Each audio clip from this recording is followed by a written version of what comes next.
Kristy Nilsson is on the line, and we're going to talk about her book, The Power of Elite Teams. How are you today, Kristy? Doing well, thank you very much for having me. So what was it that inspired you to write this book? I had a lot of terrible bosses. Like, let's just be honest. I'm one of those people who, I've had civilian jobs, I was in the military, and I kept having really terrible bosses, and I just got kind of tired of it. And I thought, all right, something should be said about this. And then somebody I really respect dared me to write the book. They said, look, you have all these thoughts. Why not write them down? And I thought, well, that's a novel idea. Maybe I should try it. Yeah. So I did. And it literally was a novel idea. Yeah, exactly. What do you mean by elite teams within the workplace? What I mean is it's about having the team around you that trusts each other. They trust their leadership. They're not going to cut and run when things get difficult. I mean, you just look at the last couple of years, we had so many changes because of the thing we shall not name. Yeah. This new generation coming up in the workforce, and they're very loud.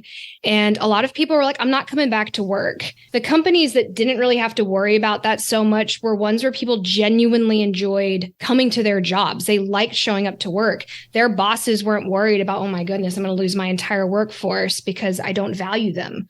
They come together to achieve a shared mission. They've got some common values, and they're dedicated to improving themselves to accomplish that mission, not just for themselves, but for their teammates. And that's what I'm talking about when I mean elite teams. I mean those who will go above and beyond. And at what point did you realize that some workplaces lack that leadership and team building? My very first job post-military, I had come from working alongside the U.S. Navy SEALs with the Naval Special Warfare Command in the U.S. Navy.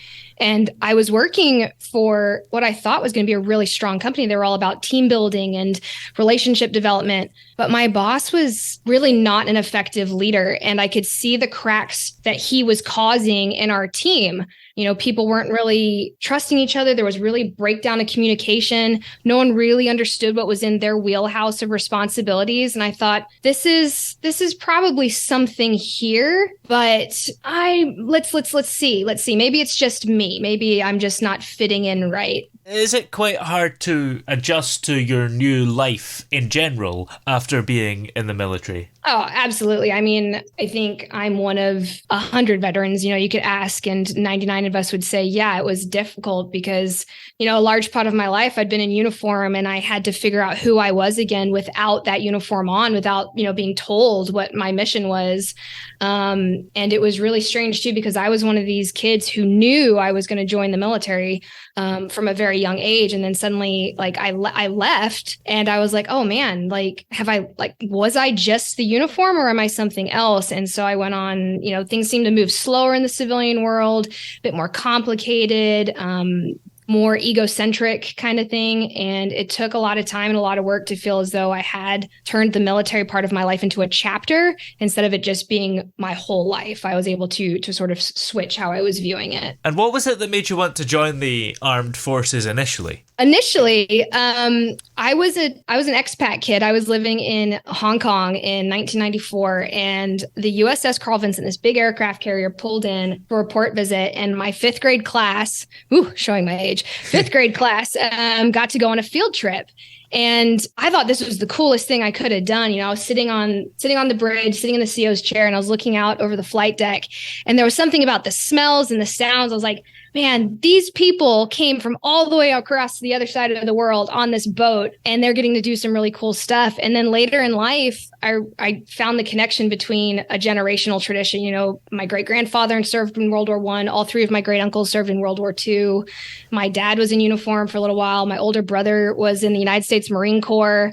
So maybe it was something in my blood, but what really solidified it was, I was 18 when 9/11 happened, and felt like I needed to do something to help and try to serve and be part of a force for good somehow. And do you think that working in a team in the special forces is similar to that in the workplace? Or, as you say, is it in some workplaces completely different and maybe they should learn a bit from the special forces? I don't think every workplace has something to be like, oh, we're going to be the special forces team. I think there are lessons that can be learned about how they operate that these business leaders could sort of try to emulate, like about making sure you've brought the right people together to accomplish something. And I think majority of workplace teams are simply trying to get by to get to their paycheck without killing each other, as opposed to really working together to achieve something bigger than themselves. So I don't know. There's something that can be learned,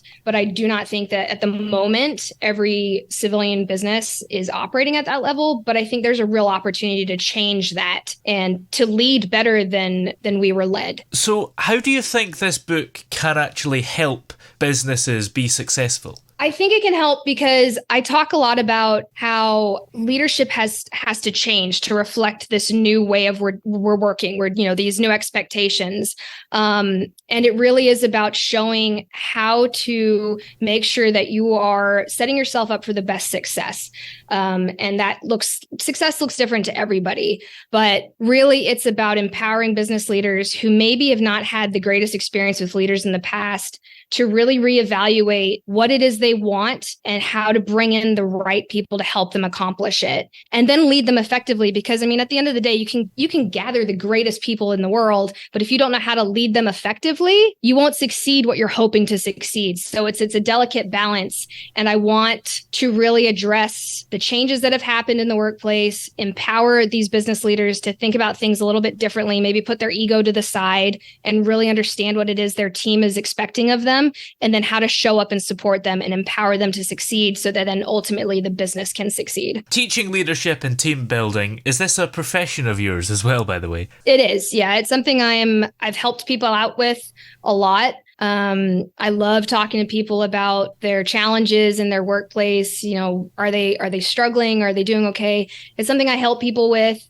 And it's also something I'm quite passionate about because there really is a moment now happening where the boomers are leaving the workforce and there's a lot of millennials and Gen Zs that are taking that place, and they're going to dictate how business is done. And I really want to help people be prepared for that. Well, have you got any more books on the way after this or anything else that's coming up? I have another one that's going to be called On the Merits of Leadership, and it's going to be evaluating the great servant leaders of our time and the lessons we can learn from them. Excellent. And in the meantime, where are we able to find this book, The Power of Elite Teams? This book will be available on Amazon here very shortly, and also I will be appearing at the London Book Fair, April 18th, 19th, and 20th. Nice. Well, many thanks for joining us today. It's been great talking to you. Thank you very much for your time. I appreciate it.